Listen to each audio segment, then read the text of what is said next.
So here's the steps that I follow. Let's see. So step one, write your ideas down, plan and research.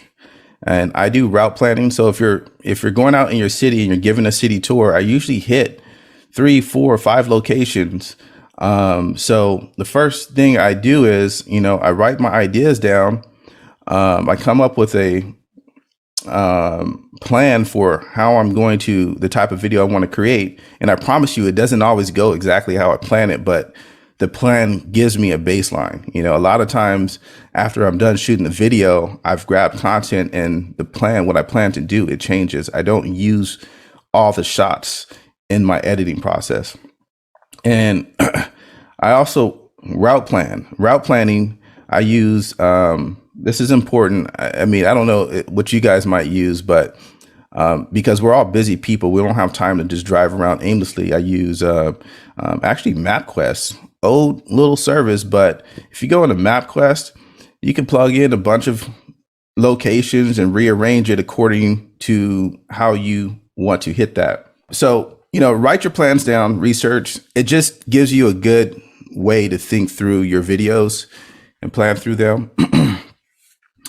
And going on to step number 2. Step 2 is to go out physically and tour your city. Pick ideal times.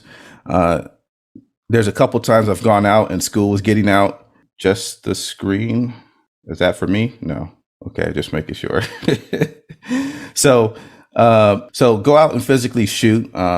Pick an ideal time, because there's been a few times where I've actually gone out in the city and school was letting out and it completely derailed my plans.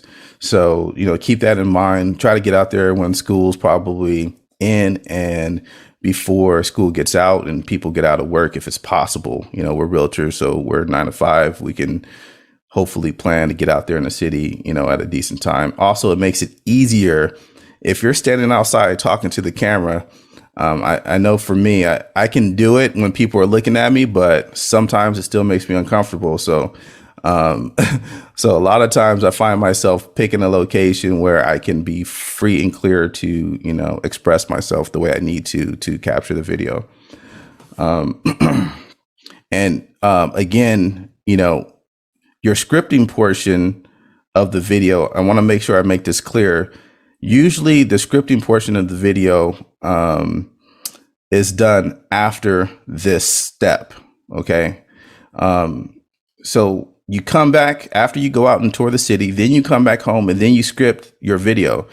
The reason why is because when you're out there touring your city, and it may be a new city that you don't know, you now have an idea of what you want to talk about. Don't script the video before you go see the city, because, your whole script, I did that originally, and I find that I was often changing what I wanted to say.